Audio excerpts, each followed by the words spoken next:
بجلالك وكمالك على بين عبادك وصول تسأل العرب والعجم وإمام طيبة والحرم وترجمان بالإسلام القدم وأما العلم والحلم والحكمة والحكم أبي القاسم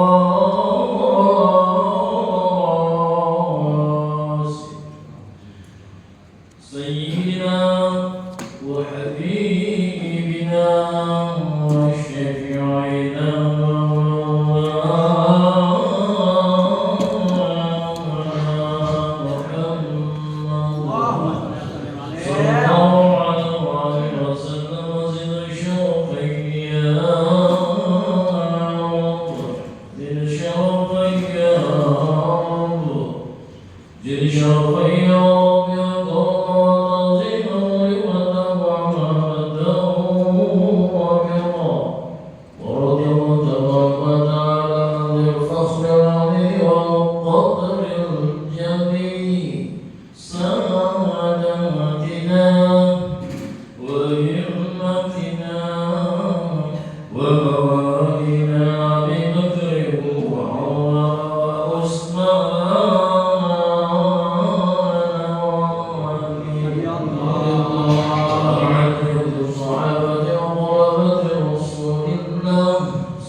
إياك نعبد وإياك نستعين اهدنا الصراط المستقيم صراط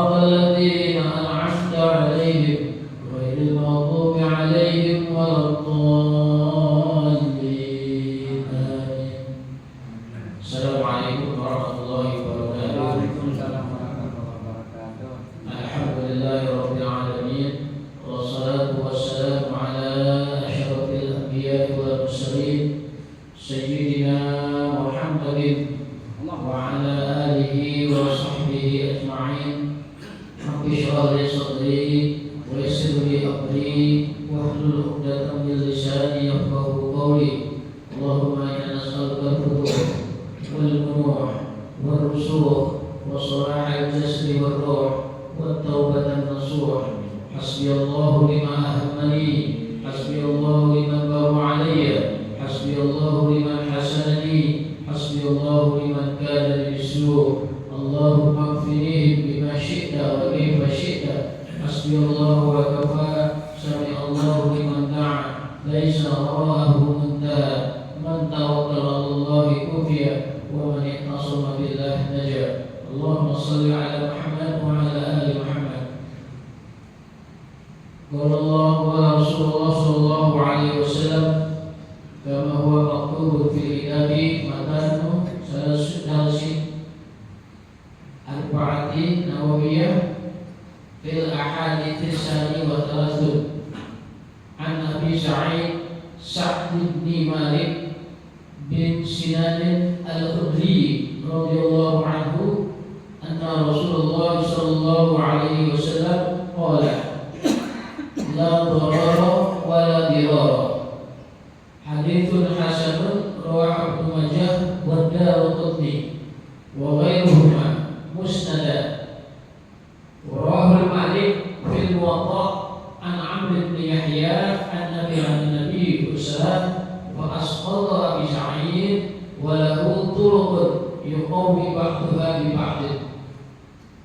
Jemaah puji syukur kepada Allah Subhanahu wa taala, di mana sampai detik ini kita masih menikmati karunia nikmat Allah begitu besar, yaitu nikmat Islam dan nikmat iman, juga nikmat sehat dan ruang waktu serta yang langkah, sehingga kita bisa hadir di majelis ini sebagaimana pada hari-hari sebelumnya, yaitu muzakarah.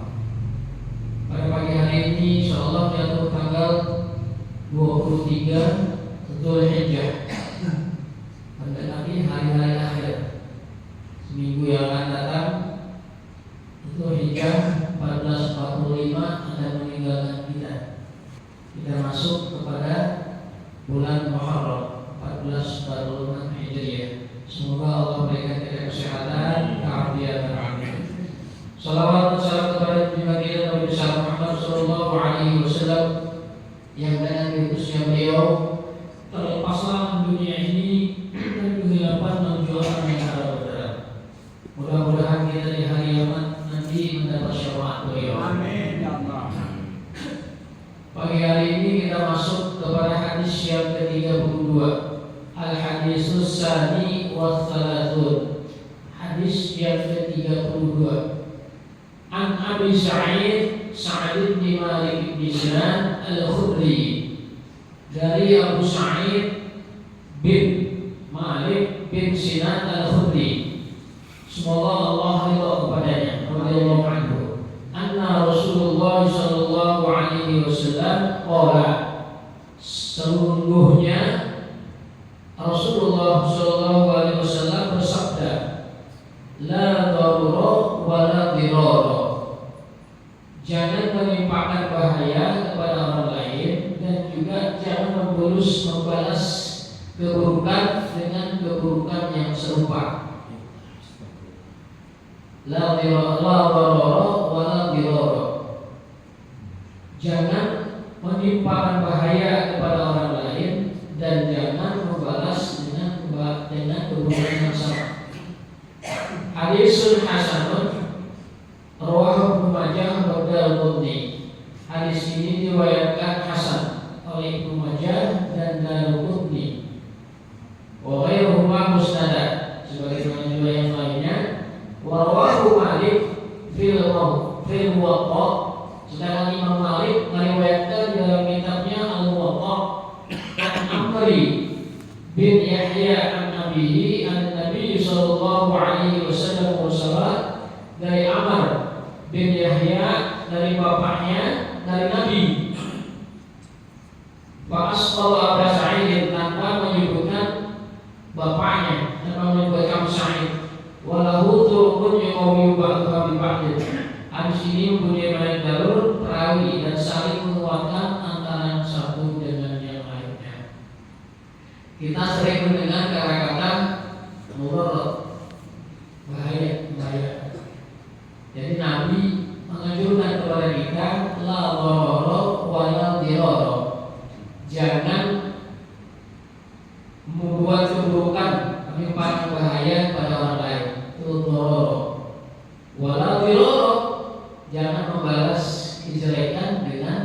kejelekan sama-sama. Kadang-kadang kan kita sebagai manusia nggak luput dari rasa kesel, ya. Lebih-lebih lagi rasa dendam. Kalau dia sakitnya, gue sakit lagi loh. Kalau perlu yang lebih sakit lagi gue, kan gitu ya. Itu nggak boleh. Dan Nabi la darara wala dirara. Secara harfiah, makna daripada dirara dan darara wala dirara itu adalah melakukan perbuatan yang bermanfaat dirinya sendiri tapi tidak merugikan orang lain. Makna lain daripada darar, membuat kebaikan tapi tidak membahayakan orang lain. Kadang-kadang darar diartikan juga mencakup perbuatan yang disengaja. Ya, jadi darar membuat perbuatan yang disengaja bermanfaat untuk dirinya sendiri, tidak bermanfaat buat orang lain, bahkan bisa merugikan. Ya, itu yang namanya darar. Sedangkan dirara, perbuatan yang merugikan orang lain dan dirinya sendiri dengan cara yang diperbolehkan, mencakup perbuatan yang sengaja juga. Itu makna daripada darar wala dirara. Tapi ada yang memberikan lagi batasan, definisi bahwa darar itu memberikan bahaya tanpa disengaja. Sedangkan dirara memberikan bahaya dengan disengaja. Konteksnya darar dari dirara adalah membalas kejelekan, membuat keuntungan diri sendiri, ya, tapi orang lain jadi sakit, jadi orang lain jadi rugi, orang lain jadi merasa ditimpakan kesusahan gara-gara perbuatan kita. Oleh karena itu Nabi menganjurkan, Nabi mengatakan la darara wala dirara. Ya, jangan bikin bahaya kepada orang lain, ya, dan juga jangan membalas keburukan dengan keburukan yang lain. Hadirin jamaah berbahagia, dari hadis ini dapat kita ambil manfaat. Pertama, bahwa Islam mendorong, Islam menganjurkan untuk mengangkat mudarat dan dilarang mendapatkan memberikan mudarat pada orang lain. Mudarat bisa kepada badan, bisa kepada anak, ya, bisa kepada lingkungan. Mudarat artinya kejelekan. Jangan sampai kita mendapatkan atau merupakan kejelekan kepada badan, harta maupun lingkungan kita. Apakah tumbuhan, apakah tetangga sekolah, termasuk lingkungan kita. Dan yang kedua, dari hadis ini kita ambil faedahnya bahwa mengangkat darar dan dirar itu adalah kaidah syariah. Memang disyariatkan dalam agama Islam. Kalau dikatakan Islam al-Islam ya'muru wa la yunha alaih, gitu. Islam selalu menganjurkan kebaikan. Cuma kadang-kadang kita lebih mengikuti hawa nafsu dengan pertimbangan masa gue takut ya, masa gue gak berani ya, masa gue gak satu mesti kalah sama dia. Kadang-kadang itu mau ngalahin perbuatan baik kita. Lo kan segini sama gue, ya, berapa sih kebiasaan lo? Kadang-kadang gitu ya, masa gue mesti kalah sama dia. Kan gak boleh kayak gitu. Menempatkan sesuatu pada tempatnya. Jangan sampai perasaan seperti itu mengalahkan suatu perbuatan baik. Akhirnya muncul nguntungin diri sendiri, ya, apalagi membalas kebaikan dan keburukan dengan keburukan. Bahkan kadang-kadang yang kita balasin lebih buruk dari perbuatan dia. Gak boleh. Kayak kamu gitu, yang kita pengen coret kayaknya nampar, ditampar yang pengen nonjok, gitu ya. Nonjok pengen nyekek, gak boleh, ya. Kalau perlu yang dibalas, ya, doain supaya dia dapat hidayah. Besok gak berbuat begitu lagi, gak bisa berbuat yang sama kepada yang lain. Makanya kita disuruh jangan sampai lor, jangan sampai di lor, ya.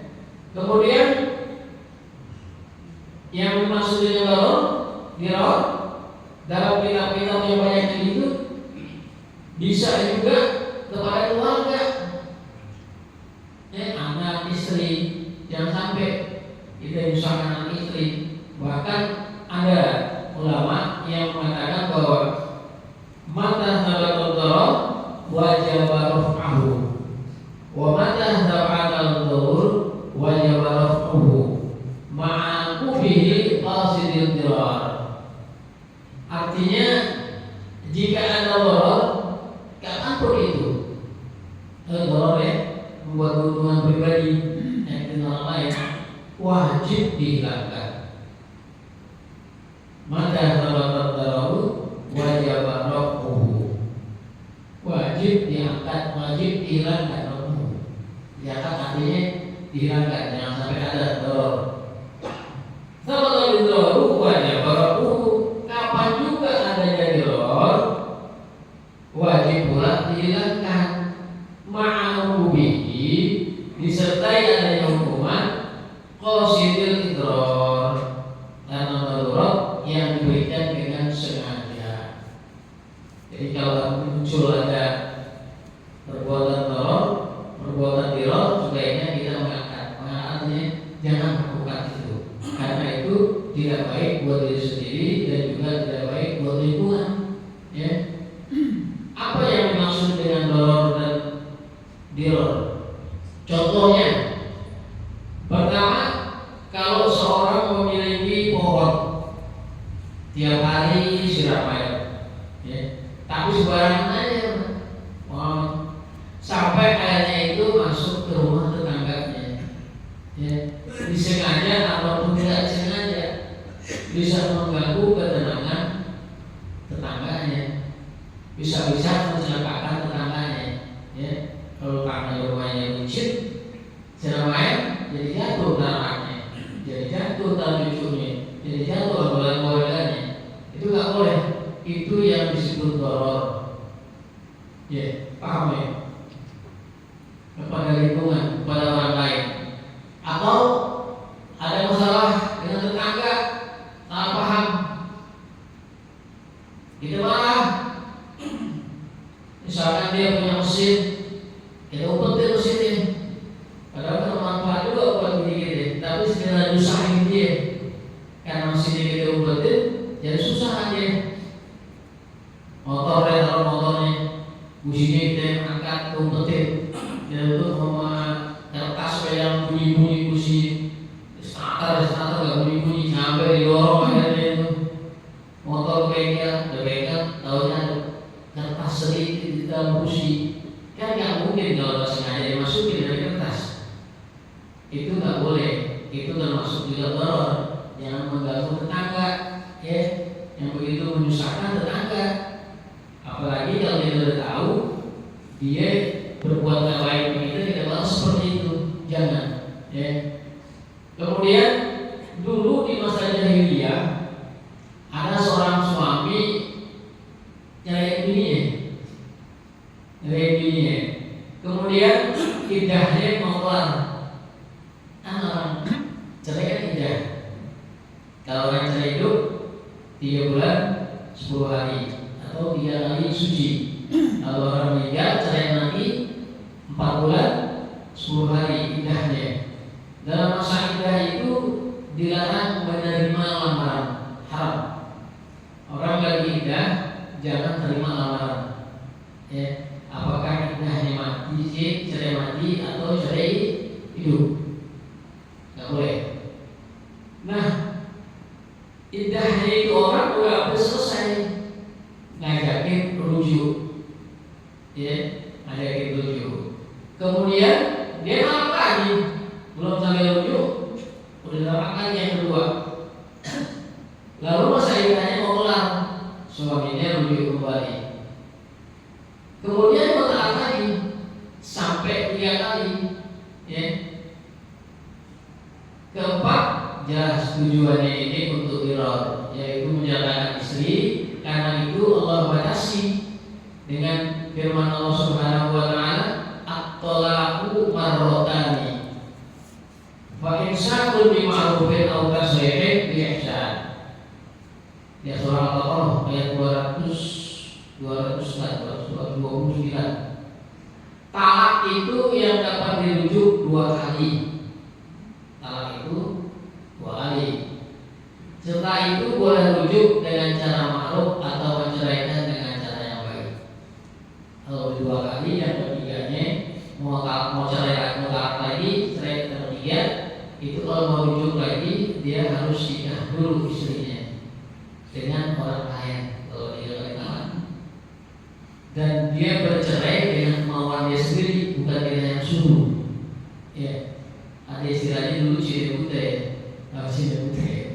dia tukang kawinin orang-orang yang udah laki ya, tanda dikawinin besok cerai, emang disuruh bekas kakinya tuh, lo kawinin bini gue, terus kawinin besok cerai, semua modal itu yang begitu haram, nggak boleh, itu Cibute nggak salah ya. Jangan lewat baik dulu di gue, itu nikah aja deh. Nggak boleh, lomba lewat baik nggak boleh. Namanya gini dan nikah, dulu di jimat dulu baru cerai, itu pun dengan suami sendiri, bukan dengan bekas suami yang kalau pengen kembali. Yang begini termasuk teror, mencelakakan orang lain, ya nggak boleh. Tahap 1 balik lagi, tahap 2 balik lagi, tahap 3 balik lagi, tahap 4 orang lagi, dengan tujuan menyakiti hati. Yang keempat, kalau seorang meninggal, berikan wasiat kepada si pulang yang tujuannya untuk mengurangi jatah ahli waris.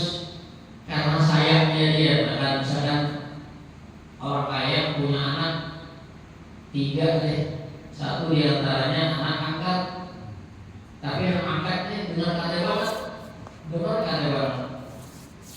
dikata apa dengan kayak anak kandungnya, dibilangin ngelarang dulu gitu. Saking sayangnya anak orang tua kepada anaknya, maka dia berwasiat supaya hartanya itu dibagi setengah buat anak angkatnya, dengan tujuan bahwa anak saya yang kandung nggak pantas menerima harta saya, bagaimana tadi menjadi ulama, ya itu juga nggak boleh, karena yang namanya waris itu, yang namanya wasiat itu cuma paling banyak sepertiga dari harta, nggak boleh lebih. Kalau lebih itu namanya bukan wasiat namanya, ya. Kalau mau dibagi aja sebelum wasiat muncul, tapi juga akan terjadi bahaya bagi keluarganya. Nanti jadi perkara itu guys, amanah angkat lagi, angkat loh, apa urusannya? Ya saya tak tahu, dia kasih ke bapak, dan malu sama kemarin bisa dibatalkan wasiatnya. Kenapa? Karena memang hukumnya wasiat itu paling banyak sepertiga dari harta warisan.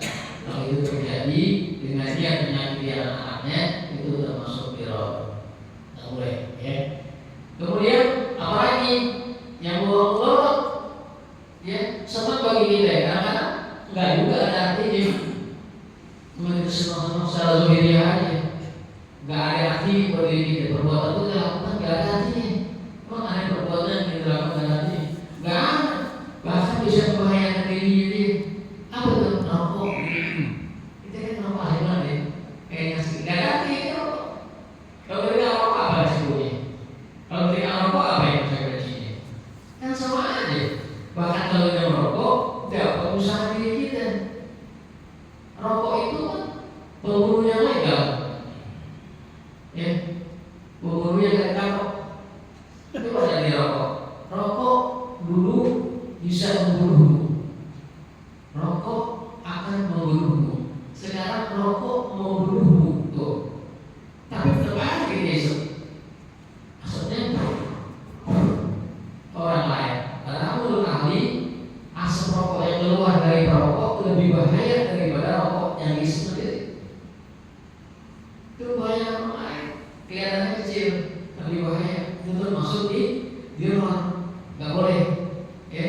Atau menimbun barang, wah, nggak pulang, nggak boleh menimbun barang dengan tujuan nanti naikin harga.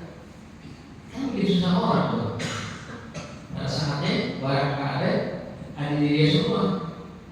Itu hari yang dikit-dikit dengan harga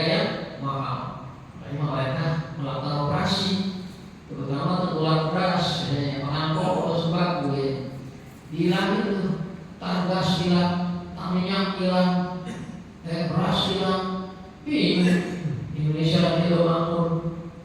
Pernah swasembada pangan dengan Pak Harto. Sekarang beras susah. Dulu berapa? 600 sih mas ya. 500 sih mas ya. Sekarang 15.000. Lihat, ya Allah. Berapa duit? 30 tahun ke depan. Zaman anak-anak kita nanti seliter berapa duit? Sampai kali 50.000. Sampai yakin sampai saya. Kedua ini cuma 2.000, sekarang 15.000. Naik semua barang itu. Ongkos dulu 30 perak, 25 perak. Paling mahal mungkin 50 perak. Sekarang 3.500, paling murah. Ya, ada sih yang gratis, alhamdulillah. Dulu gak ada gratis, kecuali bohongin kolektor gratis. Jadi kita perlu hati-hati ya, nggak boleh berbuat sesuatu yang merugikan masyarakat, nggak boleh merugikan tetangga, supaya apa?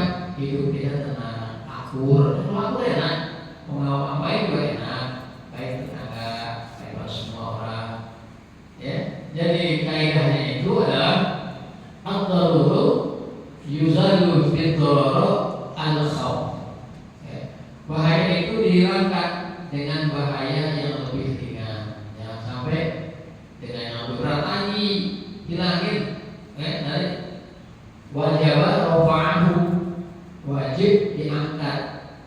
Darar walaupun dirar, wajib diangkat, artinya dihilangkan. Jangan sampai perbuatan itu kita lakukan karena membahayakan, karena manfaatnya buat diri kita. Atau yahtamil darar al-khassu darar memikul bahaya yang khusus agar tidak mendapatkan bahaya yang sifatnya umum. Ya, kalau ada paku di jalanan, angkat, gitu. Ya, yang ambil itu yang diangkat. Kalau ada duit angkat deh, jangan ada paku. Ya, ada apa? Yang suka pleset, kulit pisang, angkat, kulit nanas. Benar itu juga sedekah juga gitu. Banyak hal yang positif terdapat dari situ. Kita akan juga kita bisa menghilangkan dorong. Bisa menghilangkan wiroro supaya orang tidak celaka, meskipun bukan dia yang memperlakukan, ya orang lain yang tak sengaja itu kan dia membuang sampai tempatnya, maka buang aja. Kadang-kadang yang punya tempat sampah juga marah, tempat sampahku bukan tempat sampah lo, gitu. Buat sampah sendiri, jangan biarin aja orang buang sampah di situ. Emang tempat sampah, meskipun tongnya tong kita, itu yang akan bukan kita. Tugasnya ya daripada dibuang disolokkan, ya atau dibawa sembarangan yang bisa membahayakan. Sampah sekarang banyak plastik nih, ya banyak banget dari pedagang keliling itu, ya tusukan apa ya, tusukan sate-sateannya, tahu ya banyak banget begitu. Sampah plastik ya Allah, hampir semua solokan maupun gara-gara gitu karena bawa sampahnya enggak benar, itu akan masuk di termasuk kita menyusahkan orang lain dengan perbuatan kita. Ada yang ada disengaja, ada yang ada disengaja. Kalau disengaja namanya diror, kalau tidak sengaja namanya doror. Ya, jadi jangan sampai kita berbuat hal yang demikian. Mudah-mudahan Allah memberikan kita petunjuk yang pada kita dan kita bisa melaksanakan apa yang Rasulullah anjurkan supaya hidup kita tenang, supaya kita tenang, aman. Itu baik-baik tetangga, akhirnya kita emangnya hidup berdamai. Ya, mau ngapain aja bisa. Jadi itu yang bisa disampaikan. Mudah-mudahan bermanfaat. Dari sini Allahumma Al-Fatihah. Alhamdulillah Rabbil Alamin. Iyyaka na'budu wa iyyaka nasta'in. Ihdinas siratal mustaqim. Siratal ladzina an'amta 'alaihim ghairil maghdubi 'alaihim. Bismillahirrahmanirrahim.